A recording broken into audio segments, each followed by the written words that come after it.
Hi, welcome to the channel Living Stones. My name is Belinda Ann Weber, and yes, I haven't been on the channel for a couple of days. The last video was about being in a waiting room, and in a waiting room you can be there for a long time. And I did ask the question, what do you do in the waiting room? But today I'm going to talk about freedom.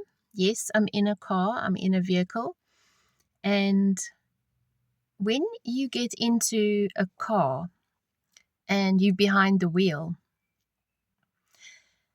I think some of you can relate to being free. There's a freedom that you can go anywhere. I was looking at how many kilometers were still on the dial in front of me here, uh, equating it to how much gas I have. And it said 500 and something kilometers. So where can I go on that amount of kilometers? And yes, you can go quite far. But coming back to freedom, there's a sense of you can go wherever you want to drive and wherever you want to actually visit, or you can go anywhere when you have a vehicle. And so that freedom is personally precious. It's actually really precious to be able to get in a vehicle and go somewhere. So today, being Sunday, I have decided to take the opportunity to visit with other fellow believers, people who do enjoy coming together and praising God the Creator who made us. Imagine, every single one of us He made. And the freedom to be able to do that is not always there. And it's definitely not in every single country.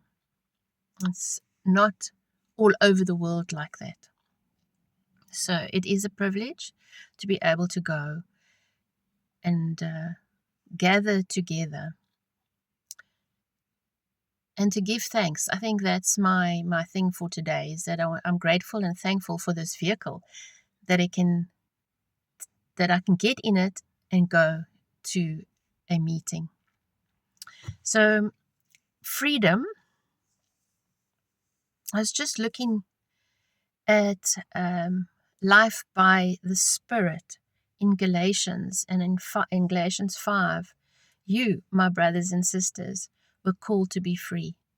If we were called to be free, what does that look like for you today?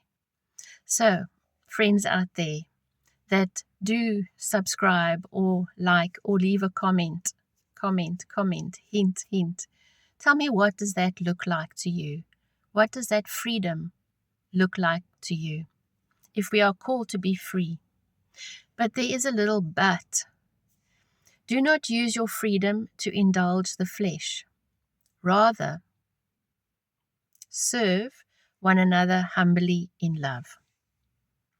So I don't stumble across these verses just by accident. I know that I'm led by the Holy Spirit to be reminded that I'm called to be free. Free, free indeed. And I'm grateful for this vehicle to let me get into it and drive with the knowing that I could go for 500 kilometers if I needed to. But I came just for 9 minutes in the car to fellowship with other people and say thank you to the Lord for my health and for provision, protection, and peace in my heart. So I don't want to dwell on this too much, but there is this but. Do not use the freedom to indulge in the flesh. So I'm going to ask myself, what does that look like? And then rather serve one another humbly in love. Meaning, how will I serve one another? And I'll leave that with you now as I go in and gather with other people that love the Lord. Isn't He awesome? Isn't He good? Lots of love to everybody that come across this channel, and shalom, shalom.